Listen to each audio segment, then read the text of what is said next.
اعوذ باللہ من الشیطان الرجیم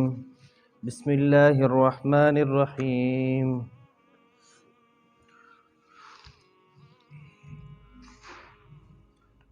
والذین یتوفون منکم ویذرون ازواجا یتربصن بانفسهن 4 اشہر وعشرا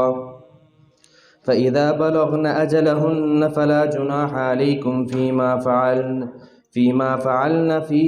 أنفسهن بالمعروف والله بما تعملون خبير ولا جناح عليكم فيما عرضتم به من خطبة النساء أو أكننتم في أنفسكم علم الله أنكم ستذكرونهن ولكن لا تواعدوهن سرا إلا أن تقولوا قولا معروفا ولا تعزموا عقدة النكاح حتى يبلغ الكتاب أجله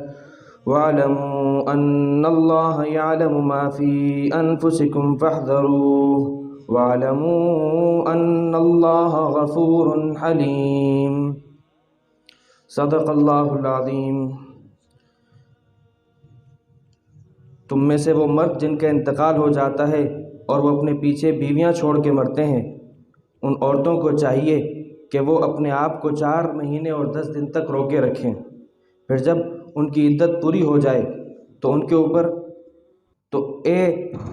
اس عورت کے سرپرستوں تمہارے اوپر کوئی گناہ نہیں ان کارروائیوں میں جو وہ عورت اپنے بارے میں دستور اور شریعت کے مطابق کرے، اور اللہ تعالیٰ جو کچھ تم کر رہے ہو اس کو خوب جاننے والا ہے۔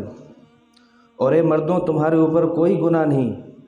اس بات میں کہ تم ان عدت میں رہنے والی خواتین کو ڈھکے چھپے انداز میں نکاح کا پیغام بھیج دو یا ان سے نکاح کرنے کا صرف ارادہ اپنے دلوں میں رکھو، کیونکہ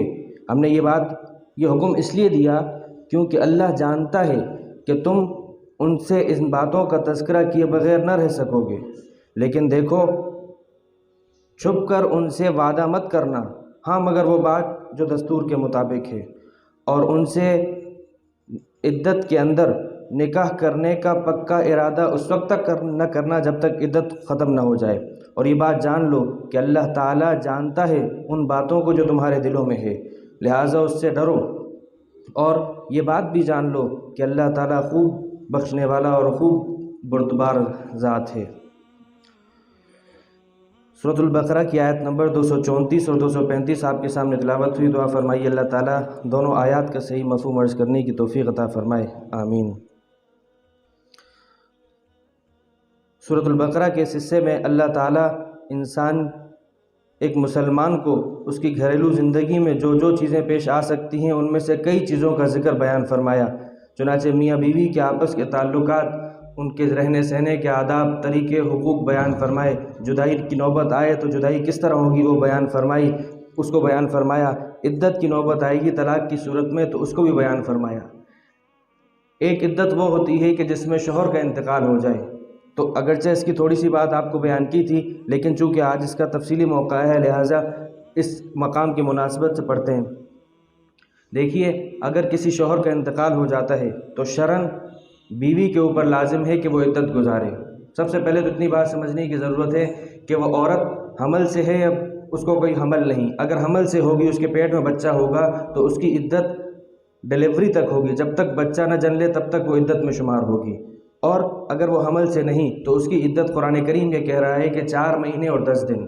4 مہینوں کا کیا مطلب ہے؟ 4 مہینوں کا مطلب قمری اعتبار سے، چاند کے اعتبار سے۔ یہ بات یاد رہے کہ قرآن کریم شریعت میں جب بھی سالوں، دنوں کا اعتبار، مہینوں کا اعتبار ہوتا ہے تو اس سے مراد چاند کے دن، جیسے کل بھی بات آئی کہ ایک دودھ پلانے کی جو عمر ہے وہ شرعاً 2 سال ہے، تو 2 سال کا مطلب بچہ چاند کے اعتبار سے 2 سال کا ہو جائے، اگرچہ وہ یہ بات حقیقت ہے کہ چاند کا جو سال ہوتا ہے، قمری سال ہوتا ہے، وہ چھوٹا ہوتا ہے، شمسی سال بڑا ہوتا ہے، تو لہٰذا بہرحال شریعت میں قمری سالوں کا اور قمری دنوں اور قمری مہینوں کا اعتبار ہے۔ تو اگر کسی شوہر کا انتقال مہینے کی چاند کی پہلی تاریخ کو ہوگا تو اب اس کے بعد جو عورت عدت گزارے گی وہ 4 مہینے چاند کے اعتبار سے گزارے گی، چاہے وہ 29 دن کے ہوں چاہے وہ 30 دن کے ہوں، اور پھر اس کے بعد 10 دن ملا دے گی۔ لیکن اگر شوہر کا انتقال وہ مہینے کی پہلی تاریخ کو نہیں ہوتا چاند کی بلکہ کسی اور تاریخ کو ہوتا ہے تو اب وہ 130 دن گزارے گی، 4 مہینے 30 دن کے اور ایک اس سے 120 بنیں گے اور 10 دن اضافی طور پر۔ یہ تو اس عورت کی عدت ہے۔ لیکن یہاں سمجھنے کی بات یہ ہے کہ اللہ تعالیٰ نے عورت کے اوپر اس عدت کو رکھا ہے تو اللہ اس کی حکمتوں کو اور اس کی مقاصد کو زیادہ بہتر طور پر جاننے والے انسان اس بات کا ادراک نہیں کر سکتا۔ لیکن بات سمجھانے کی حد تک تاکہ شریعت کے احکامات کی حقیقت بھی پتہ چلے کہ اللہ تعالیٰ کا کوئی حکم عقل کے خلاف نہیں ہو سکتا۔ ہاں ایسا تو ہو سکتا ہے ہماری عقل میں نہ آئے، دو الگ الگ چیزیں ہیں۔ ایک چیز یہ ہے کہ ہماری عقل کے خلاف ہو، ایسا کوئی بھی شریعت کا حکم نہیں ہو سکتا۔ یہ ہو سکتا ہے کہ ہماری ناقص عقل میں نہ آئے، تو ہماری ناقص عقل میں تو نہیں آ سکتا لیکن خلاف نہیں ہو سکتا۔ دو مقاصد میں آپ کے سامنے رکھتا ہوں۔ ایک مقصد تو یہ ہے کہ جب کسی شوہر کا انتقال ہوتا ہے تو عورت کو جو عدت گزروائی جا رہی ہے 4 مہینے 10 دن یا اس کو جو ڈیلیوری تک کی جو عدت گزروائی جا رہی ہے، اس کا ایک مقصد تو یہ ہے کہ یہ بات پتہ چل جائے کہ اس کے رحم میں کچھ ہے یا نہیں ہے۔ وجہ اس کی یہ ہے کہ اگر یہ عورت کہیں اور نکاح کرتی ہے عدت کے فوراً شوہر کے انتقال کے بعد تو ہو سکتا ہے یہ کسی اور سے نکاح کرنے کی صورت میں اس کا نطفہ اگر اس میں داخل ہو جائے گا تو نسب خراب ہوگا، اور شرعاً نسب کا خراب ہونا یہ انتہائی نسب اللہ کی نعمت ہے، لہٰذا اس کو کبھی بھی کسی صورت میں خراب نہیں کیا جا سکتا۔ تو رحم کو معلوم کرنے کے لیے کہ اس میں کوئی نطفہ ہے یا نہیں، چنانچہ 4 مہینے اس لیے مقرر کیے گئے۔ علماء نے لکھا ہے کہ حدیث میں آتا ہے آپ علیہ السلام نے فرمایا نطفہ سب سے پہلے ماں کے رحم میں ہوتا ہے تو وہ 40 دن تک ایک شکل میں رہتا ہے، پھر اس کے بعد 40 دن کے بعد وہ خون کا لوتھڑا، پھر وہ گوشت، پھر اس کے بعد جا کے ہڈیاں، اور 4 مہینے کے بعد جب وہ ایک مکمل ڈھانچہ بن جاتا ہے، اس کے اوپر گوشت پوشت چڑھ جاتا ہے تو اس کے بعد 4 مہینے کے بعد اس کے اندر روح پھونکی جاتی ہے۔ تو 4 مہینے تو اس لیے مقرر کیے گئے، اور 10 دن احتیاطی طور پر اللہ تعالیٰ نے مقرر فرمایا تھا کہ 4 مہینے 10 دن میں پتہ چل جائے کہ اس عورت کے رحم میں کچھ ہے تو نہیں۔ ایک حکمت تو یہ ہے۔ دوسری حکمت یہ ہے کہ اس عورت سے ایک بہت بڑی نعمت اللہ نے لے لی ہے۔ وہ نعمت کیا؟ شادی کی نعمت، نکاح کی نعمت۔ اللہ نے نکاح یہ اللہ تعالیٰ کی طرف سے ایک بہت بڑی نعمت ہے، چنانچہ ایک عورت کے لیے تو ایک بہت زیادہ نعمت بنتی ہے کہ اس کے لیے ایک ایسا مرد، ایک ایسا اس کا زندگی کے گزارنے والا ساتھی جو اس کے تمام اخراجات برداشت کرتا ہے، وہ مرد کہ جس کے لیے یہ زیب و زینت اختیار کرتی تھی، آج جب اس کا انتقال ہو گیا ہے تو یہ اس کے لیے سوگ منائے گی۔ تو اب 2 حکمتیں، ان دونوں حکمتوں کے پیش نظر مختلف احکامات ہیں۔ پہلی حکمت جو ہے کہ یہ کہیں اور اس کے رحم کے بارے میں معلومات ہو جائے تو یہ کہیں اور نکاح نہیں کر سکتی۔ نکاح نہ کرنے سکنا تو اپنی جگہ پر، کوئی اور اسے نکاح کا پیغام بھی نہیں دے سکتا کھلے الفاظ میں، قرآن کریم کے اندر یہ حکم آ رہا ہے۔ اور جو دوسری حکمت ہے، اس دوسری حکمت کے پیش نظر اللہ تعالیٰ نے اس عورت کے ذمے سوگ منانا، سوگ میں رہنا مقرر فرمایا ہے، اس کے اوپر سوگ میں رہنا لازم ہے۔ اب وہ کیا سوگ میں رہنے کا کیا مطلب ہے؟ چنانچہ اس کے حوالے سے سب سے پہلی بات تو یہ کہ یہ عورت ہر قسم کے زیورات اس کے اوپر منع ہوں گے۔ دیکھیے اس میں اس بات کی طرف اشارہ ہے کہ دنیا میں یہ عورت زیب و زینت کا جائز سامان اختیار کر سکتی تھی، اس کی ایک ہی صورت تھی کہ اپنے شوہر کے لیے کرے، اور کسی کے لیے نہیں کر سکتی۔ چنانچہ خوشبو لگانا، جو جائز زیب و زینت اختیار کی جا سکتی ہے وہ سب کی سب شوہر کے لیے کرے، کسی اور کے لیے کر نہیں سکتی۔ لیکن آج جب اس کے شوہر کا انتقال ہوا ہے تو یہ اس کا اظہار کرے کہ مجھ سے یہ نعمت چھن گئی تو لہٰذا میں اتنے عرصے تک اپنے آپ کو زیب و زینت سے دور رکھوں گی۔ یہ اللہ کی طرف سے ایک حکمت کے یہ احکامات ہیں۔ اب ہر قسم کا زیور، چنانچہ چوڑیاں ہو گئی، چاہے وہ زیور کسی کی بھی قسم کا زیور ہو،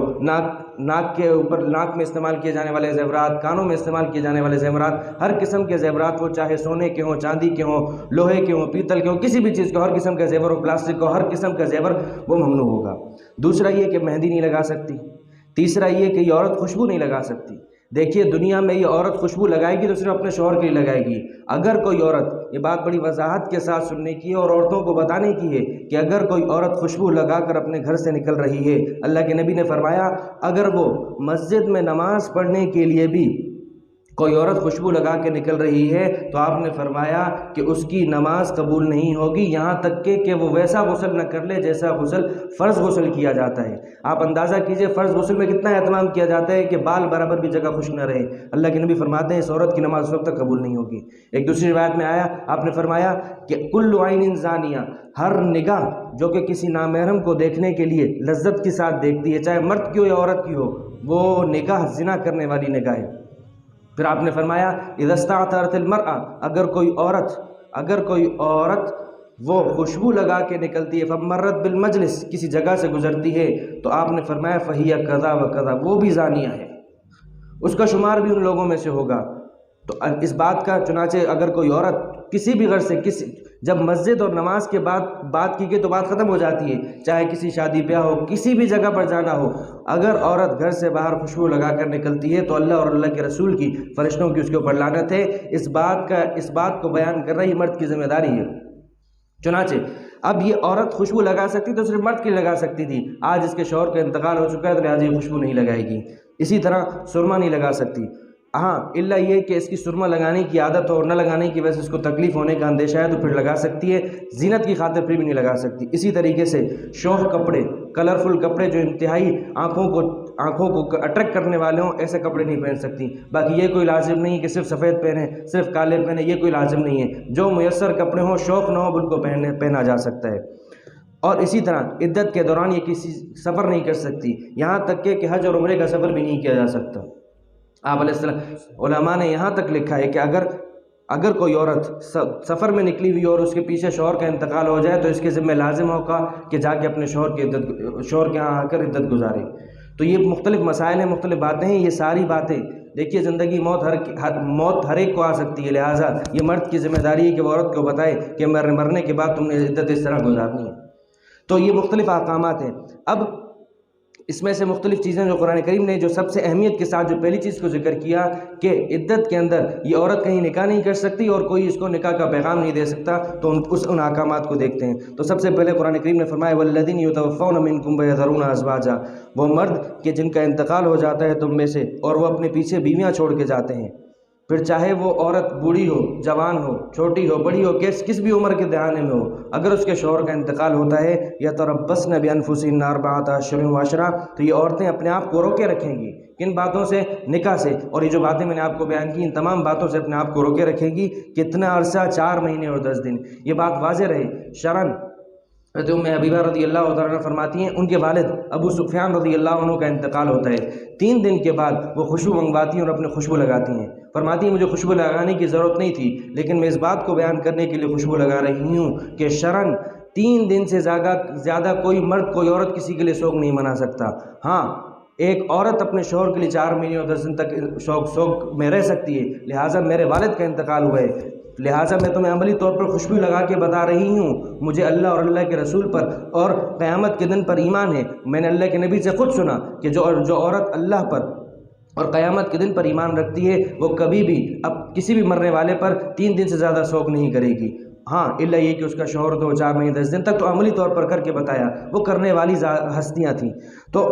قرآن کریم آگے فرماتا ہے فَإِذَا بَلَغْنَا أَجَلَهُنَّ، جب یہ عورتیں اپنی عدت کو پہنچ جائیں، عدت کو ختم کر دیں، یعنی 4 مہینے 10 دن پورے ہو جائیں، تو فَلَا جُنَاحَ عَلَيْكُمْ فِي مَا فَعَلْنَ فِي أَنفُسِهِنَّ بِالْمَعْرُوفِ، تو اے اس عورتوں کے سرپرستوں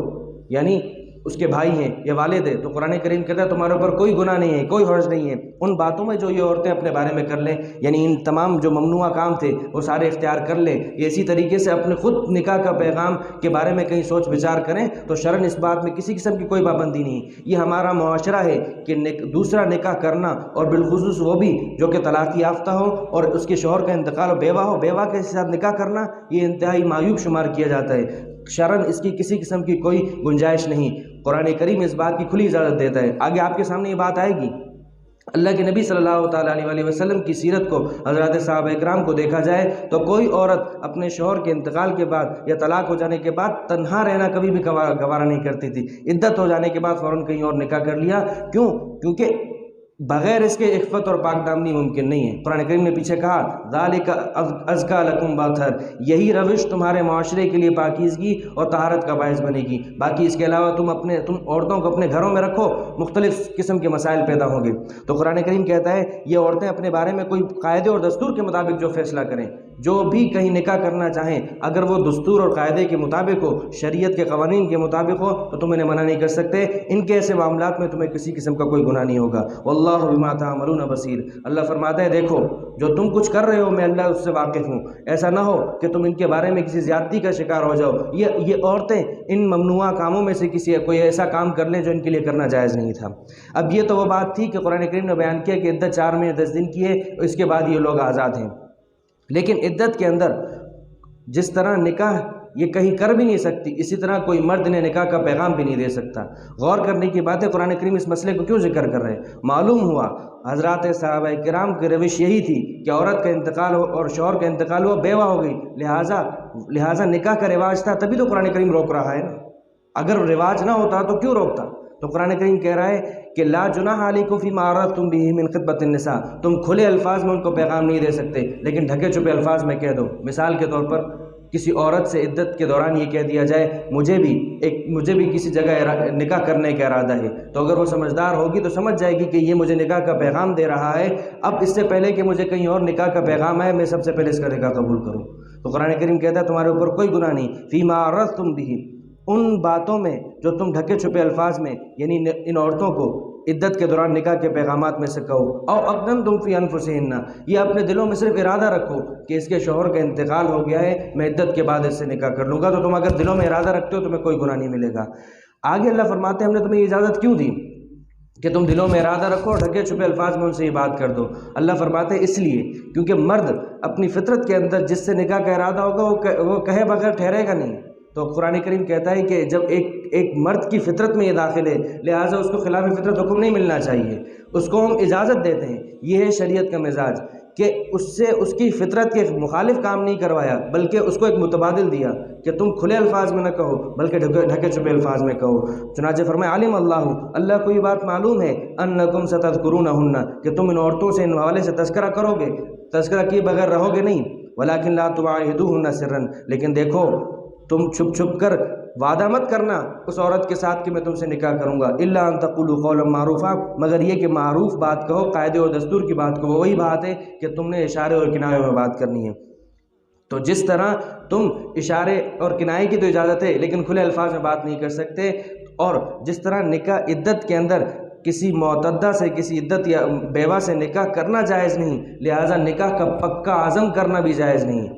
صرف ارادہ ہو وہ تو جائز ہے لیکن پکا عزم بھی جائز نہیں۔ قرآن کریم ان مسائل کو کیوں بیان کر رہا ہے؟ یہ در حقیقت اس معاشرے کی، اور جس معاشرے میں قرآن کریم جس صحابہ کرام جو اس کے اولین مخاطبین ہیں وہاں اس چیز کا زیادہ رواج تھا۔ ولا تعزموا عقدۃ النکاح، اور نکاح کے پیغام کو زیادہ دل کے عزم سے مت کہو، حتی یبلغ الکتاب اجلہ، یہاں تک کہ عدت اپنی انتہا کو پہنچ جائے۔ تمام باتیں کرنے کے بعد قرآن کریم کہتا ہے وَاعْلَمُوا أَنَّ اللَّهَ يَعْلَمُ مَا فِي أَنفُسِكُمْ فَاحْذَرُوهُ، دیکھو اللہ تعالیٰ جانتا ہے جو تمہارے سینوں میں ہے، جو تمہارے دلوں میں چل رہا ہے، جو تم وسوسے بھی آ رہے ہیں اللہ وسوسوں کو بھی جانتا ہے، لیکن اللہ وسوسوں پر پکڑ نہیں کرتا، جانتا سب کچھ ہے۔ لیکن اگر تم نے کسی برائی کا پکا ارادہ کر لیا ہے تو برائی کا پکا ارادہ کرنا بھی ایسا ہے جیسا کہ تم نے برائی کر لی، تو اللہ تعالیٰ سے ڈرو، اللہ تعالیٰ سے ڈرو، فاحذروہ۔ پھر فرمایا وَاعْلَمُوا أَنَّ اللَّهَ غَفُورٌ حَلِيمٌ، لیکن یہ بات بھی جان لو کہ اللہ خوب